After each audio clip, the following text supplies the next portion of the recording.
Hello and welcome to the Gaggle Wobble Challenge, and if necessary, destroy media narratives. I'm George Szamuely, and I just want to record a short video on developments in Bosnia and Herzegovina. We've covered this events there um, fairly consistently, but right now there are arrest warrants out for the president of the Republika Srpska, Milorad Dodik. There's a domestic arrest warrant, and there's an international arrest warrant, the Interpol warrant. Now, as you know, Bosnia-Herzegovina is a completely artificial fake state that emerged from the chaos of the breakup of Yugoslavia.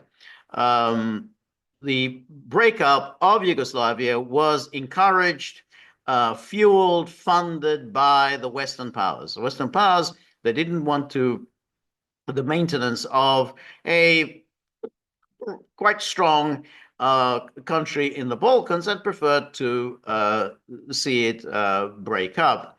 And they pushed for this, claiming, as they did so, that Yugoslavia was a prison house of nations, that it was an artificial state, and that all of the nations of Yugoslavia wanted to leave. And they insisted on it, and the media naturally were happy to go along with that. And oh, yes, that's right, they all wanted out. But the interesting thing was that no such referendum had ever been held in Yugoslavia, whether the citizens of Yugoslavia, there were about 25 million of them, actually wanted to leave. So referendum was rigorously avoided, Yugoslavia-wide. What did happen was that individual republics had a referenda, but what happened there was that the questions asked within the referendum was so convoluted, so confusing, that the answers that the people gave was interpreted by the opportunist nationalist leaders, but like Milan Kucan in Slovenia, and the very sinister creature in Croatia, Franjo Tudjman, and they pushed for the breakup of Yugoslavia. Really, it was rushed through without any kind of proper debate and without any kind of protections for the citizens of Yugoslavia who actually wanted to preserve the state. Um, but then what was interesting was that the Western powers, through the conference in Yugoslavia, which set up the so-called Badinter Commission. This Badinter was this Robert Badinter, who was a Supreme Court judge in France, and they set up these criteria for the secession of the individual republics of Yugoslavia. And really, the criteria were almost non-existent. You just had to have a referendum. Have a referendum. If the referendum went in the way of the secessionists, then that's it. The Western powers will recognize the seceding republics, and as long as they make some vague commitment about human rights and preserving minorities, the usual palaver that the Europeans go for, then that's it. They'll be recognized. Um, Now, there was a problem there, and it was a serious one, and that was Bosnia and Herzegovina. Now, Bosnia and Herzegovina had never existed as a state, as an independent state. It had never been. It had been a part of as a province of the Ottoman Empire. Then it was incorporated within the Kingdom of Yugoslavia. Then during World War II, during the Hitler period, it was run by the fascist state of Croatia, and then it became one of the republics of the Socialist Federal Republic of Yugoslavia of Tito. Now, Yugoslavia was a complicated country. So while it comprised 6 republics, it also comprised 6 nations. Now, the nations of Yugoslavia didn't coincide with the republics. And according to its constitution, the right of self-determination inhered in the nations, which makes sense because it's not territory that has the right of self-determination, but a people. Now, there was no such nation as Bosnians. They didn't exist. The Yugoslavia did not recognize any such nation as the Bosnians, even though the media during the time of the wars continued to talk about the Bosnians. There was no such people. Now, the way that the Yugoslavia classified the nations was that there were Serbs, there were Croats, there were Muslims, and then there were, of course, Montenegrins and Macedonians, and then Slovenes. So there were six nations. Now, the problem that had existed, which of course the Western powers rigorously ignored, was that you couldn't make constitutional changes in any of the republics unless you took into account the self-determination of the nations that comprise those republics. So Croatia was not the Republic of the Croats. The constitution made that Croatia was, had 2 constituent nations, the constituent nations of the Croats and the Serbs. These were in other words, these nations comprised the Republic of Croatia. So it was called Croatia. It wasn't the Republic of the Croats.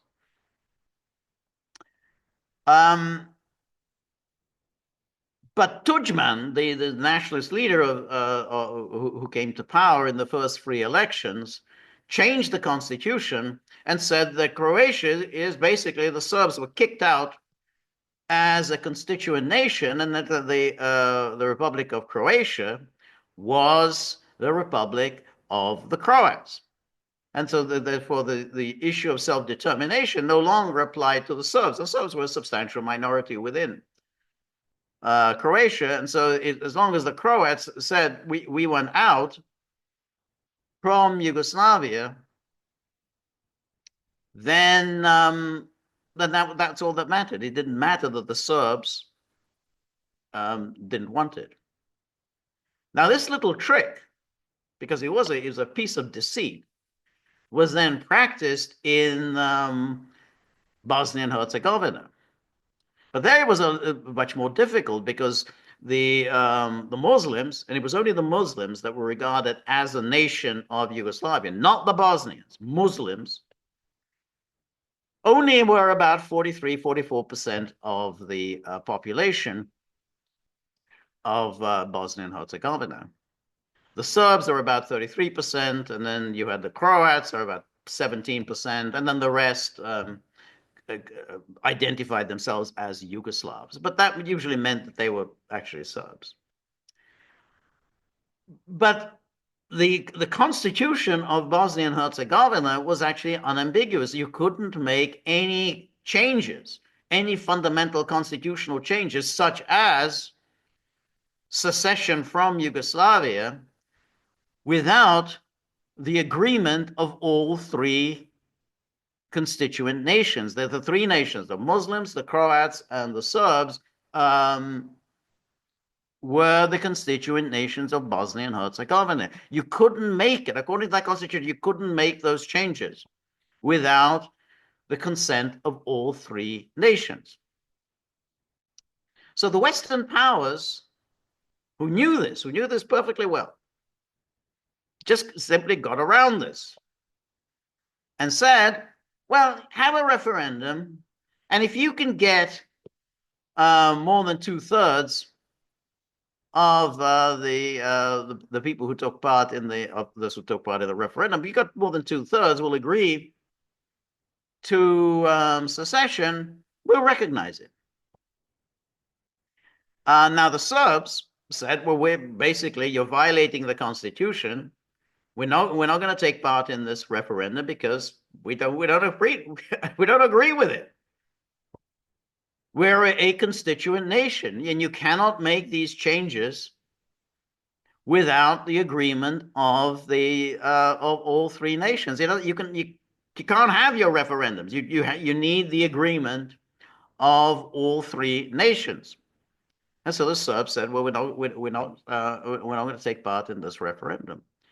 The referendum took place, and of course, of those who took part in the referendum, which were the Muslims and the Croats, they overwhelmingly voted for independence. It's very unlikely that they actually got 2/3 of the vote of those who took part in the referendum. But as far as the Badi Inter Commission, as far as the Western powers were concerned, they said, yep, that's it. We accept it. We agree. Bosnia and Herzegovina will be independent. Now, there was a real problem here, because the Serbs said, well, we don't want to be a part of this. We don't want to be. Self-determination inheres in us, and we don't want to be a part of the independent state of Bosnia and Herzegovina. It doesn't exist, and we don't want to be a part of it. And we certainly don't want to be a part of a state that will be dominated by the Muslims, who were, by then becoming the most populous nation in Bosnia and Herzegovina. So they were not going to accept a rule by the Muslims. Anyway, that triggered the war in Bosnia and Herzegovina, the war which incidentally was entirely predictable and had been predicted by some of the more honorable Western statesmen of that time, like the late Lord Carrington, Perez de Cuellar, who was the UN Secretary General at the time. The war was inevitable. It broke out because essentially the Serbs didn't want to be a part of this Republika, this Bosnia-Herzegovina. But the Western powers, the same Western powers, who had said, oh, we can't keep Yugoslavia together because it's a prison house of nations. Now, however, said, but we have to keep Bosnia and Herzegovina together. No one can leave. No one can leave the Bosnia and Herzegovina. Everybody has to stay. So that was okay when the Croats and the Macedonians, the Slovenes, they all walked out from Yugoslavia. That was fine. But nobody must leave Bosnia and Herzegovina. Anyway, there was a war, which the Serbs, by and large, won. Even though NATO came in and clearly was supporting the Muslims and the Croats, but the Serbs, by and large, won. And while they accepted living in the Republic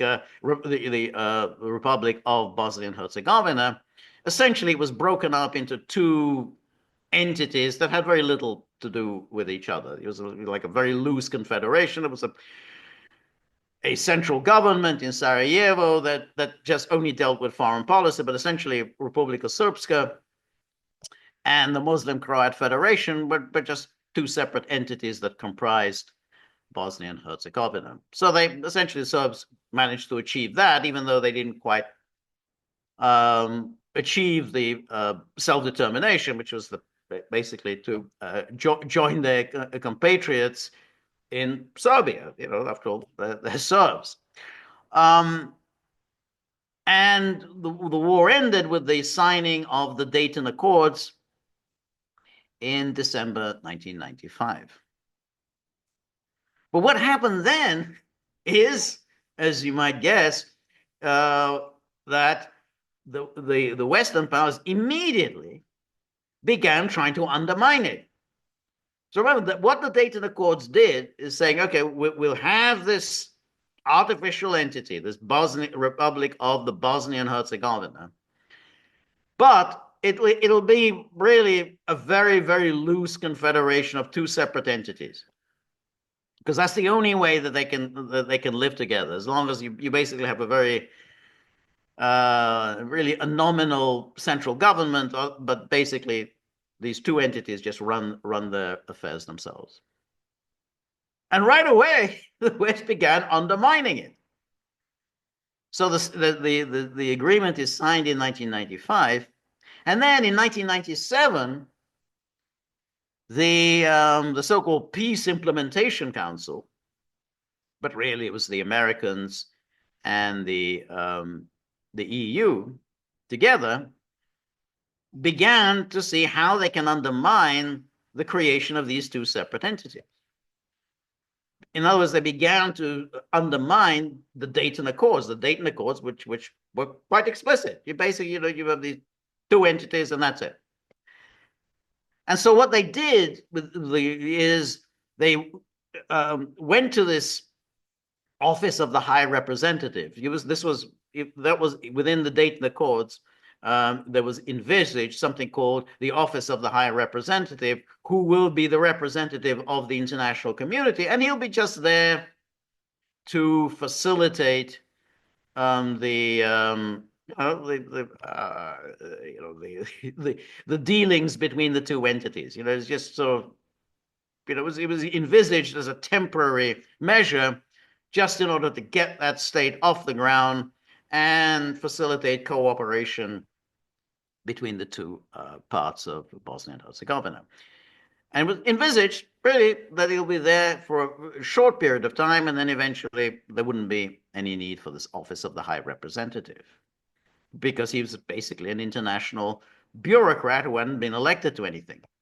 He was just there to help implement Dayton. But of course, that's not what happened. And so there was a conference held in Bonn in 1997, in which the same Western powers who had engineered the breakup of Yugoslavia, the same Western powers who had insisted on keeping this Bosnia and Herzegovina together, gave this Office of the High Representative powers that were never envisaged under Dayton. So suddenly this person, this bureaucrat, had the power to overturn legislation passed by democratically elected legislatures. He was in a position to fire ministers, including presidents, and that's what they did. You just basically, they don't like what the president does, he fires them. So he became far more important than any elected leader of Bosnia and Herzegovina. In fact, he just became a completely arbitrary dictator, and with a view, essentially, to overturn Dayton. In other words, yeah, I know Dayton said that there to be these two entities that will comprise Bosnia and Herzegovina. That was the deal that they signed. And then through the Bonn powers, this international representative went ahead and ignored the stipulation that there should be just these two entities loosely connected, and started trying to centralize things and try to eliminate the autonomy that was promised at Dayton. The media then, of course, repeated in their usual stupid, mindless way that, oh yeah, that's exactly what was envisaged by Dayton. It wasn't what was envisaged by Dayton. That's why they had to have that conference in Bonn to overturn Dayton and to grant all these powers to the Office of the High Representative. And the Office of the High Representative really went about cheerfully, basically, overturning and ignoring the will of democratically elected leaders. Now, clearly, the Serbs, who were the least interested in maintaining this artificial state of Bosnia and Herzegovina, they were the ones who were least interested in having a central government and being ruled by a central government in Sarajevo. That's why they had a war. Were the ones who were the primary victims of the rulings of the office of the High Representative, and that was always envisaged. That was always envisaged, and they're the ones who continually objected to the arbitrary rulings of the this office of the High Representative, because he was clearly targeting the Serbs. The Serbs were the least enthusiastic and least interested in Bosnia and Herzegovina. They were obviously the target of the office of the High Representative. Well, this is where we come in with what the current crisis. The Republika Srpska has adopted legislation entirely in keeping with Dayton, in which they declared, legislators in their assembly declared, that farmland in the Republika Srpska belongs to the state of the Republika Srpska. Infrastructure belongs to the Republika Srpska. Any non-movable property used by the state belongs to the Republika Srpska. Now, the Constitutional Court in Sarajevo then, of course, said, well, this is a violation of Dayton. But of course, it isn't. Now, one should also say something about this Constitutional Court. This was a very artificial court that was set up at Dayton. The way they did it is they said, well, each nation, Serbs, Croats, Muslims, each one would have 2 representatives on the Constitutional Court, 2, 4, 6. And then we'll have 3 judges who will be appointed internationally. They will have no connections at all with Bosnia and Herzegovina. They will be appointed internationally. Well, you count up the numbers. These three internationally appointed judges were always very hostile to the Serbs, and essentially adopted the desiderata of the international community, which is that we have to keep this entity, this Bosnia and Herzegovina, going.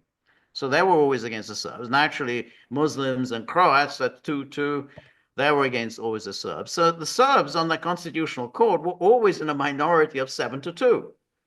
They were always going to lose 7-2.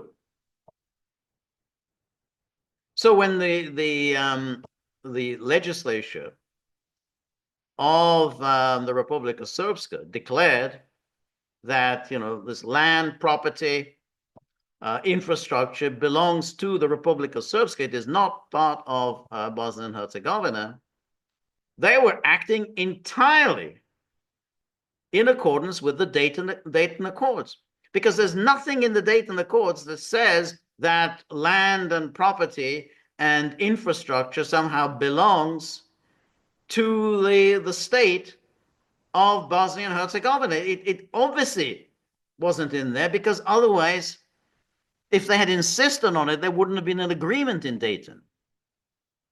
The whole point of Dayton was that they would just create this very loose confederation between these 2 parts.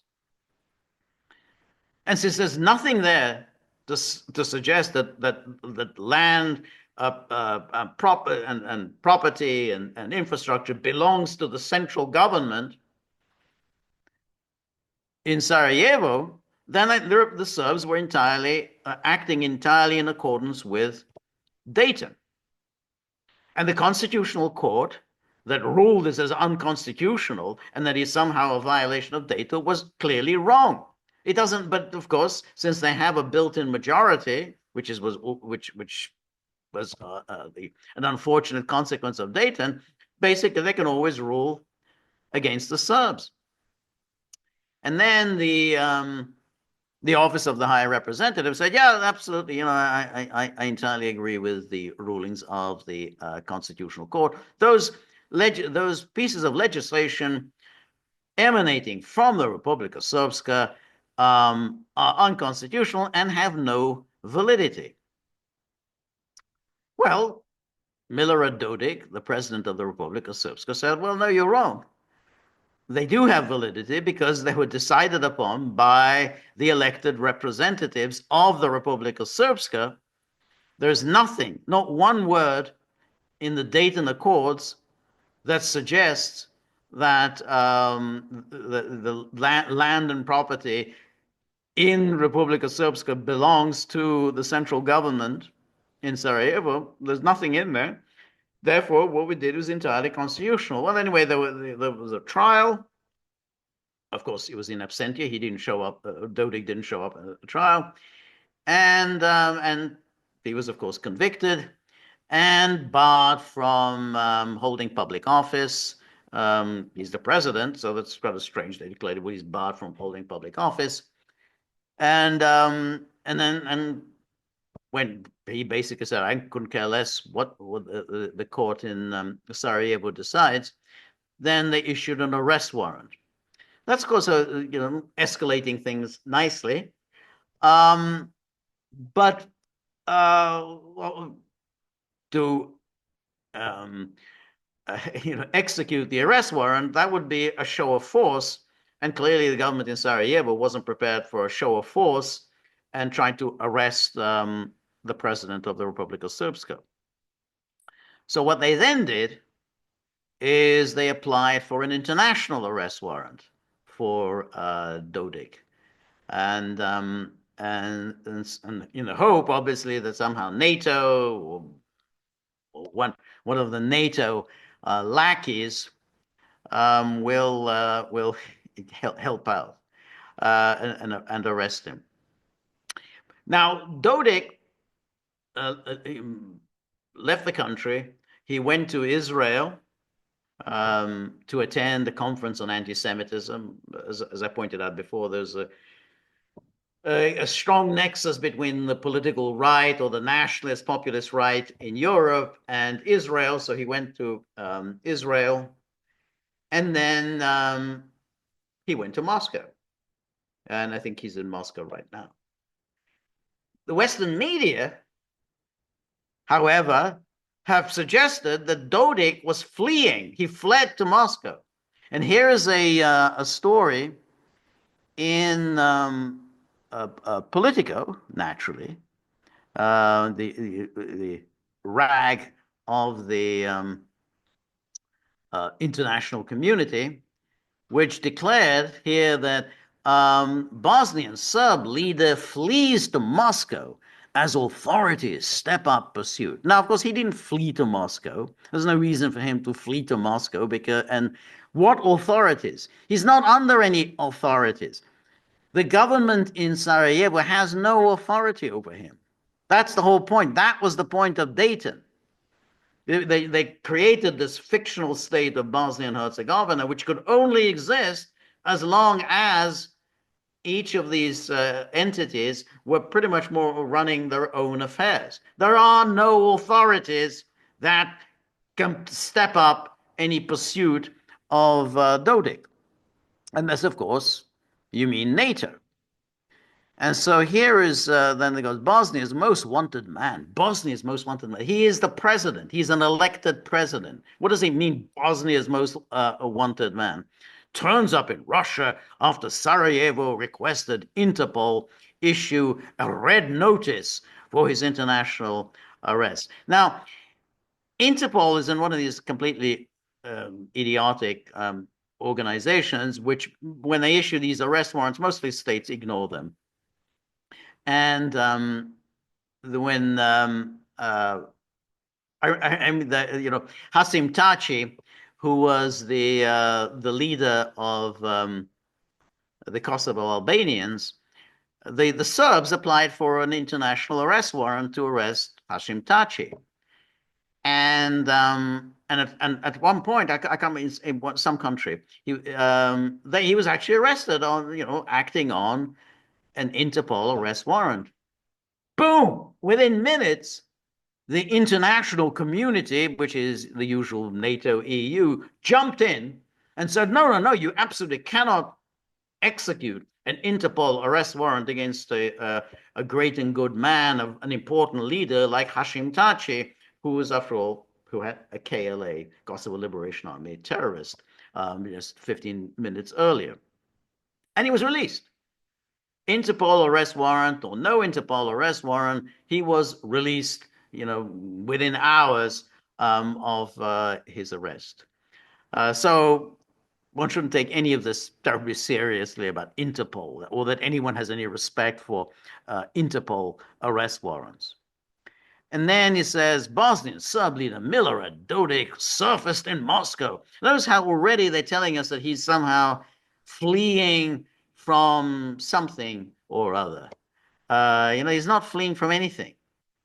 So it was in Moscow on Monday night, confirming his whereabouts in a video message as authorities in Sarajevo demand an international arrest warrant following his conviction for defying the country's constitutional court and advancing a separatist agenda. Everything here is just completely false. The authorities in Sarajevo have no authority over Dodik. That's important. It have no authority over him. So that's just rubbish. Again, typical of sort of journalistic deceit. And he can defy the country's constitutional court because the country's constitutional court is not acting in any way in accordance with the Dayton Accords. That's why it's important. Just important to remember. Everything that this constitutional court is doing is in violation of Dayton. So, the legislation passed by the assembly in the Republika Srpska is not in any way, shape, or form a violation of Dayton. So it's just made up. It's completely made up that somehow the Republika Srpska is violating the Dayton Accords. On the contrary, it's the creation of the Bonn powers, which was 1997, 2 years after Dayton. That was the violation, and ever since then, as this office of the High Representative have accumulated more and more power, that's the violation of Dayton. Anyway, Dodik, I have arrived in Moscow, Dodik said. He did not admit to fleeing. Well, he did not admit to fleeing because he didn't flee. But the timing of his departure from Bosnia comes as legal pressure mounts at home. The president of the Serb majority entity and a former president of Bosnia. This is, again, first of all, there's no such thing as Bosnia. He was not a former president of Bosnia. He was a representative. They created this collective presidency comprising the presidents representing each of the nations of Bosnia and Herzegovina. So it's a kind of round robin. You hold. You're the president of the presidency for a while, and then you're replaced by somebody else. So, it's just you hold it for a particular term. Was handed a 1-year prison sentence and barred from politics for 6 years in late February for violating the decisions of the international peace envoy in this country. It completely made up. Totally, he's not a peace envoy of anything. He was just he was appointed on an interim basis to help facilitate the implementation of Dayton.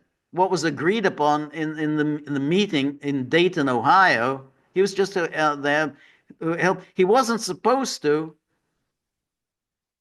tell who's going to run the country, who couldn't run the country, who would be under arrest. All of that he had no power over. That was granted to him by the Western powers, who, as they always do, violate the very agreements that they sign. In 2023, Dodik pushed legislation aimed at blocking the enforcement of state-level constitutional court rulings and amending entity-level laws. The move was promptly blocked by Christian Schmidt, the international peace envoy, and head of the Office of the High Representative. You know, this is the colonial master. He's not any kind of peace envoy. And one should also say that neither Russia nor China, two permanent members of the UN Security Council, accepts him as the legal, legitimate holder of the position of the Office of the High Representative. He said that they had no say in his appointment, and therefore he's not any kind of a peace envoy, not any kind of a high representative of anything. So again, he has a fictional position and he has fictional powers. A domestic arrest warrant was issued first, but Bosnian authorities held off on detaining Dodik, wary of the potential for political escalation in the fragile Balkan nation. Yeah, you think, you might going and arresting an elected president, that might lead to some escalation. That changed last week when it became clear Dodik planned to leave the country. He's not planning to leave. He's just visiting. He's been doing this forever. He's always visiting. But so notice how this is how Politico frames it, that he's somehow fleeing. He's fleeing the authorities. We must get him. We must arrest him. Prompting officials to formally request an Interpol red notice for his international arrest. There's a long-standing precedent for disgraced Balkan figures fleeing to Moscow to avoid jail time. Disgrace. What do you disgraced in what way? I mean, these are people who led their nations. They're not disgraced. Slobodan Milosevic was leader of the Serbs. He was bombed, terrorized, the victim of innumerable assassination attempts. He's not disgraced. It's those who committed those crimes. They were the ones who are disgraced. President Slobodan Milosevic's wife, Mira Markovic, who was granted asylum in Russia in 2003, along with her children. Now, Milosevic was kidnapped. I mean, he was abducted and taken to The Hague. And immediately, of course, an arrest warrant was issued for her. Never clear why she was anyway victim of an arrest warrant. Well, that meant immediately that she couldn't visit him in The Hague. So he was so from 2001, when he was kidnapped and taken to The Hague, to the ICTY, to 2006, when he died in The Hague, he couldn't see his wife. So he spent essentially the last 5 years of his life alone, unable to see his wife because of the arrest warrant against her. And of course, that was the reason for issuing an arrest warrant against her, that she wouldn't be able to visit him in The Hague, visit him while he was in prison in The Hague. That was the whole point. That's why they issued the arrest warrant, so as to prevent her from visiting him. These are the people, these are the values that the Western leaders espouse. Basically preventing a man, an elderly man in prison, from receiving a visit from his wife and children. Former Yugoslav Defense Minister Veljko Kadijević, who escaped to Moscow in 2001 to avoid a possible war crime summon from The Hague. Kadijević was this incompetent figure who he was a defense minister in Yugoslavia, but did nothing whatever, absolutely nothing whatever to try to preserve Yugoslavia. He failed completely in Slovenia, failed in Croatia. He doesn't deserve any kind of sympathy at all. He got, I don't know, who even remembers Veljko Kadijević. His moment came and went in 1991 when he spectacularly failed to do anything to preserve Yugoslavia. Russia frequently disregards Interpol warrants and extradition requests when it deems them politically convenient. No, the Western powers disregard Interpol warrants whenever they think that they are inconvenient. As I say, they did it when there was an arrest warrant for Hashim Thaçi, who has enjoyed all the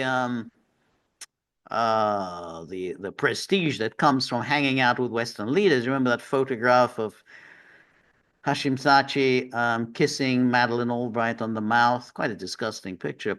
But absolutely, Western powers said, no, we are not going to execute an arrest warrant against him. Dodik left Bosnia last week to go to Belgrade, from where he flew to Jerusalem to attend a conference on anti-Semitism organized by the government of Israeli Prime Minister Benjamin Netanyahu. At the conference, Dodik managed to corner Netanyahu for a photo op. Oh, poor Bibi, he had to get a photo op. And later claimed that he told him he was a great friend of Israel and we will do everything to keep an eye on our friends and help them. Well, he's always been a friend of Israel. I mean, it's not. That's that's the position that these people take. There's nothing unusual about that. That's the Dodik, Vucic, and the rest of them are all very close to Israel. As Dodik scrambled to call in favors from his friends, he slipped back to Belgrade, vanished for a few days, and then suddenly reappeared in Moscow last night. So notice all this, the subterfuge, and is fleeing from justice. And then I want to, after this ridiculous article, I want to focus on debate this week in the House of Commons. And I don't follow these things. I don't follow the House of Commons very closely. It's just too depressing. It was a gaggler during last night's live stream who brought my attention to this debate in the House of Commons. And this was a question raised by the shadow foreign minister, Priti Patel. Now, Priti Patel, the shadow foreign minister, was somebody who had been forced to resign in disgrace in 2017 because she was then a minister, I think a minister of development or something like that. Anyway, she went and met Israeli leaders, including, of course, Bibi Netanyahu, defense and security officials. So a whole bunch of Israeli leaders. She went ahead, and in Israel, she met all these leaders. Now, that was a bit of a problem because she hadn't cleared this with her boss, the foreign secretary, and she hadn't cleared this with her boss also, the prime minister, who at the time was Theresa May.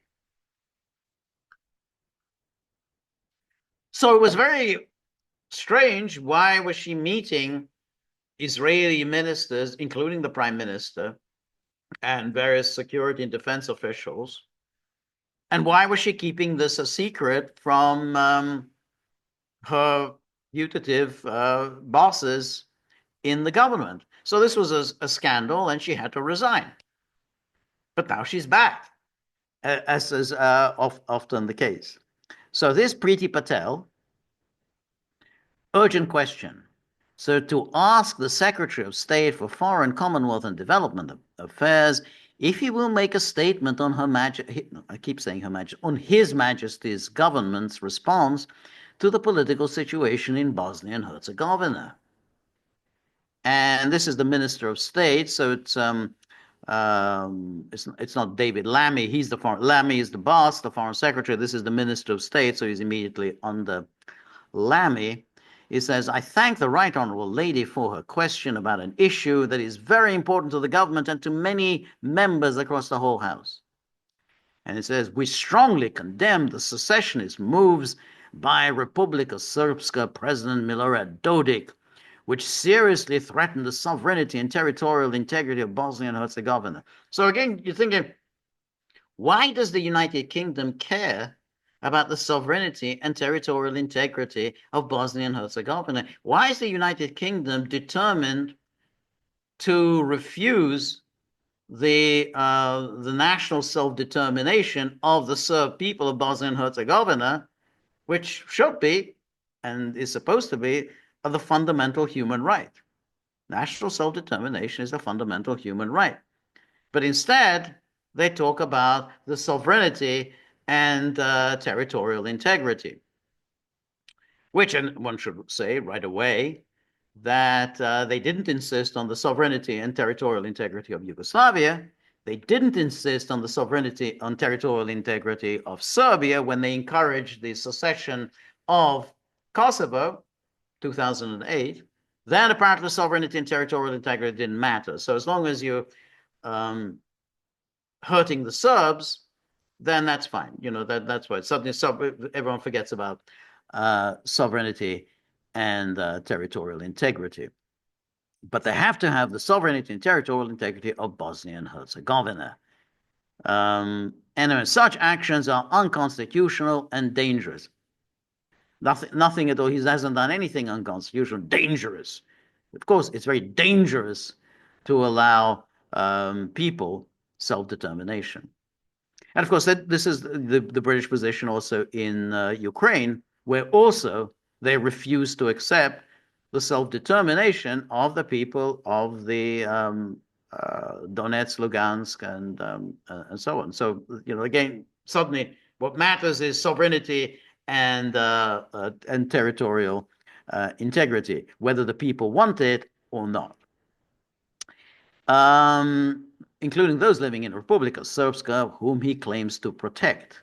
Well, he doesn't. They vote for him regularly. He has been president on and off really since the late 90s. So obviously, he kind of knows what the Serbs want better than these UK ministers. The UK, as one of the signatories, remains fully committed to the Dayton peace agreement, which protects the authorities of both entities and supports Bosnia as a sovereign and politically independent state. As I said, that's not what they've done. They've undermined Dayton steadily ever since 1997. On Wednesday, the 26th of February, the court of Bosnia and Herzegovina found Republika Srpska President Dodik guilty in a first instance ruling of refusing to implement decisions of the High Representatives.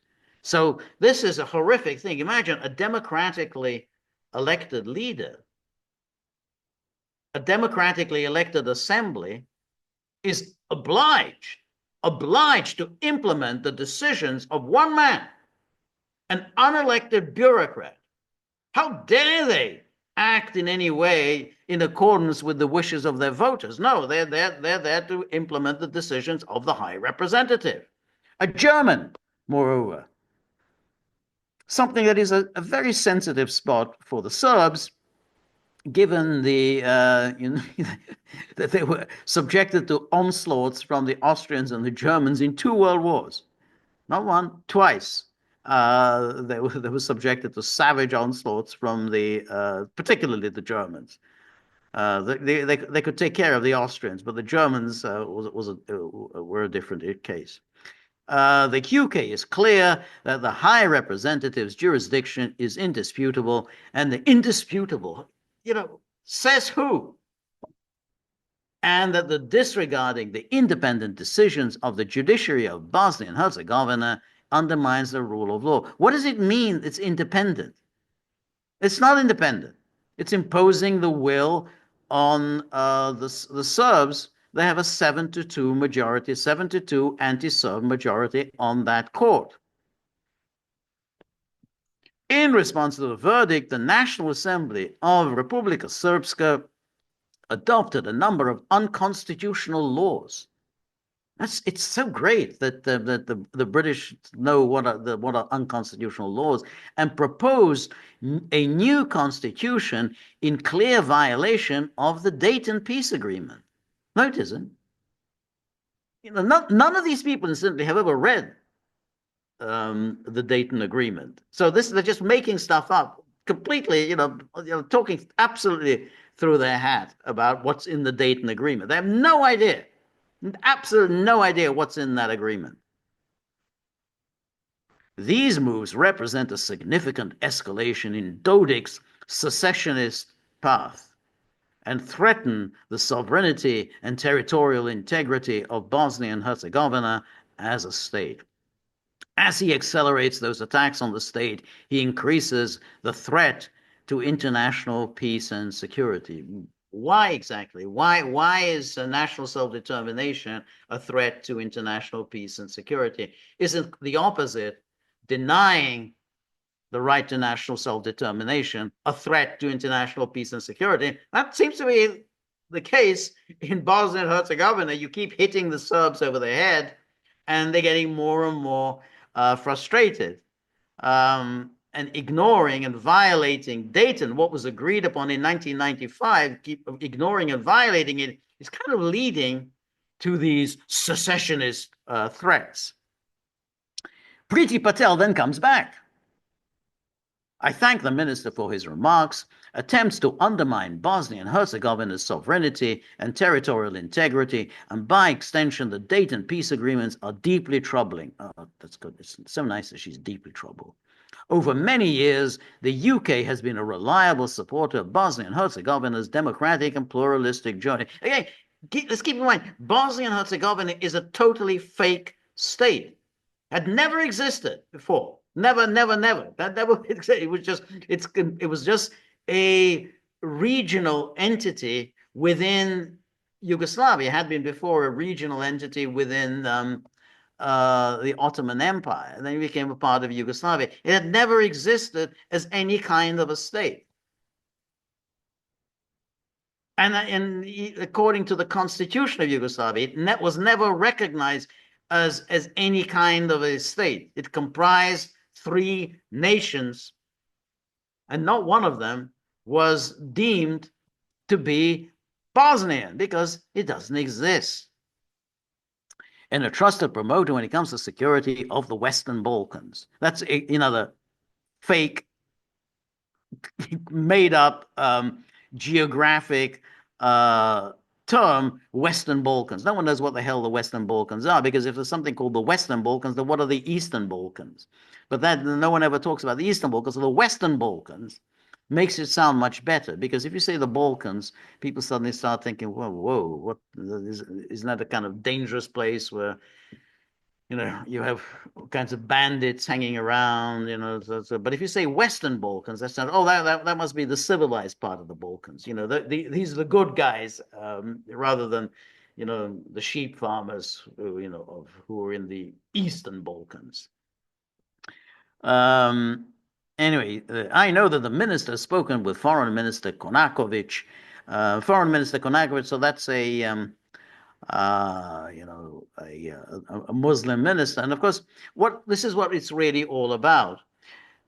Why they're trying to centralize government of Sarajevo? Why are they doing this? Why do they keep pushing the Serbs to accept the central rule? Is that they want to get Bosnia and Herzegovina into NATO. They can't get Bosnia and Herzegovina into NATO if it basically comprises these 2 very loosely affiliated entities. So that's why they keep doing it. They keep pushing it, because they want to get Bosnia and Herzegovina into NATO. Now, this foreign minister, these Muslim leaders, they want to go into NATO. The Serbs have very strong feelings about NATO and absolutely categorically rule it out. And so that was really what underlies all of these moves from the NATO, from the EU, and above all through the bond powers that were granted to the Office of the High Representative. You got to get this centralized state, to understand that it has to stay as this entity. Therefore, you've got to keep bashing over the head the Serbs so that they accept membership of NATO. So both to support. I know the minister has spoken with Foreign Minister Konakovic, but what is the UK doing in practical terms, both to support Bosnia and Herzegovina to stay the course, and maintain stability? and to defend and promote freedom and democracy in the region. Freedom and democracy means an unelected bureaucrat ordering the arrest of elected politician. That's freedom and democracy. So that's when they use these terms like, "well, freedom and democracy." How is it free? It has a freedom and democracy when an international bureaucrat who hasn't been elected to anything fires ministers and orders the arrest of elected leaders. But that's freedom in the West today. For that reason, for the reasons that the minister outlined, the issue is pivotal to the security and integrity of the region. How does he envisage that the situation could be de-escalated, and can he update the House on the government's position on strengthening ties between NATO and Bosnia and Herzegovina? Oh, thank you.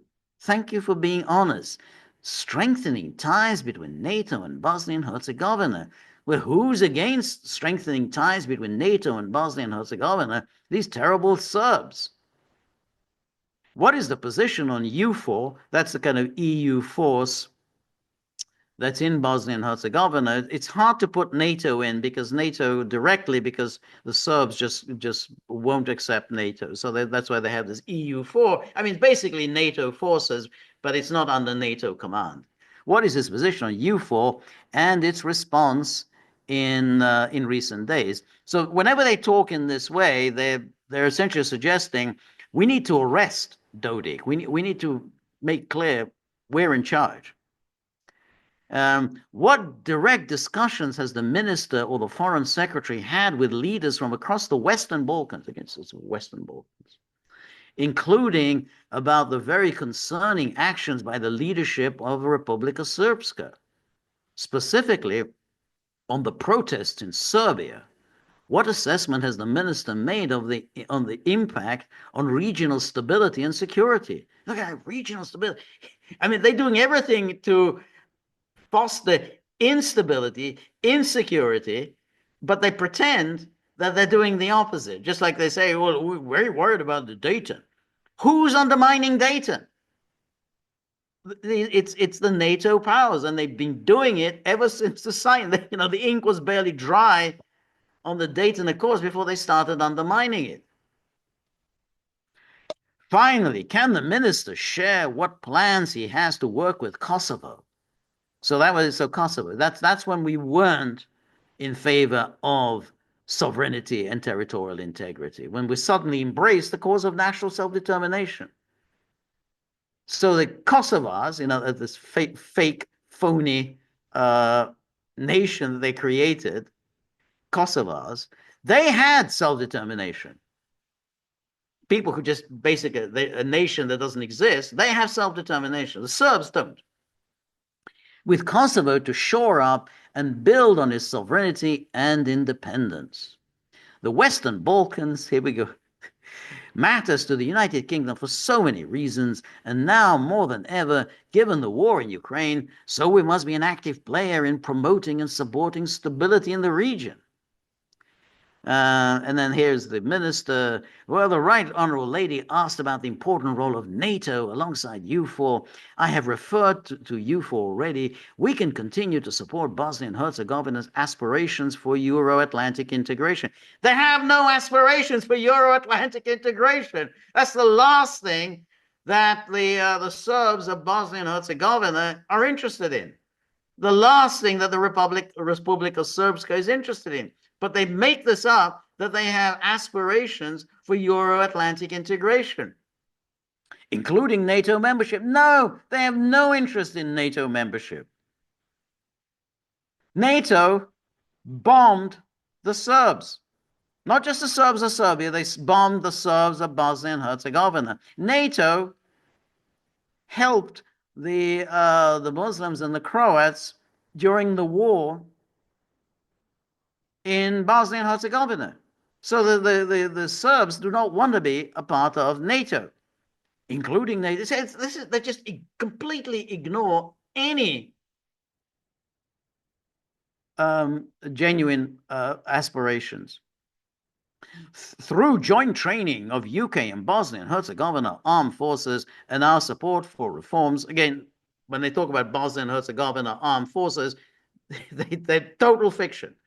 These are armed forces of the Muslim Croat Federation. The Republika Srpska are not a part of these armed forces. And our support for reforms. We are helping it strengthen capabilities and enable alignment with NATO standards. And again, very important to remember, Dayton absolutely, categorically, unequivocally did not envisage that there would be any armed forces of Bosnia and Herzegovina. Because again, if they had tried to create armed forces of Bosnia and Herzegovina, there wouldn't be a Dayton Agreement.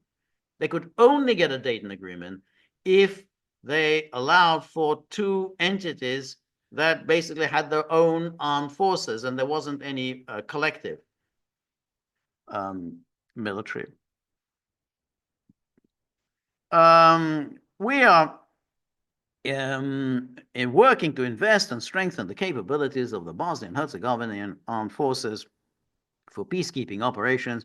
Countries that export security are also more secure themselves. We maintain offices at the NATO headquarters in Sarajevo, again, which is not a part of the Republika Srpska.